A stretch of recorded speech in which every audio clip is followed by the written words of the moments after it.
आज आलु खनेको यस्तो छ। एक बोट आलु खनेको बोटै छ। मजाले हुर्किनै पाएन। फल्न त फलेको छ। फलेको यो चाहिँ थारु आलु एउटा बोटमा फलेको यति। अझै छँदैछ यता मैले निकालेकै छैन।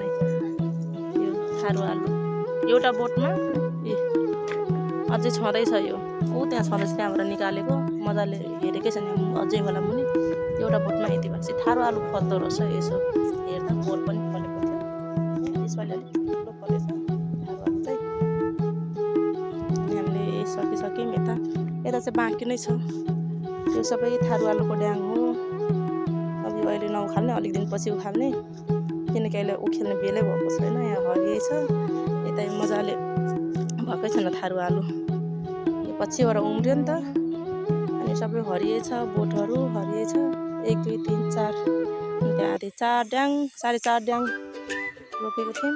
थारु आलु चाहिँ उखेलेको छैन। अनि उता छेउछाउमा छ सानो सानो ड्याङ। यता यो हरियै छ बोट छिपेकै छैन त्यही भएर यो छोडिदिएको यो नउखेलेको। अरू यताको चाहिँ उखेलिसक्यौँ। अनि हामीले चाहिँ आलु यहाँ राखेको छौँ।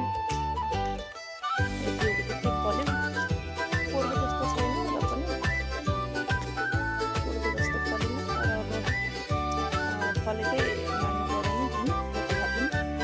यति चाहिँ फल्यो आधीमा आधी त यता छँदैछ उखेलेकै छैन आधी गरामा त आधीको मात्रै यति हो।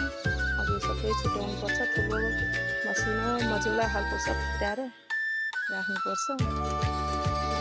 आलु खनेको सक्यौँ लगभग आधी सक्यौँ। अब आधी चाहिँ पछि यता छिपेपछि अनि पछि चाहिँ यो सबै पछि उखेल्ने यो चाहिँ के भन्छ लाग यतै पाउने 15 केजी रोपेको थियो।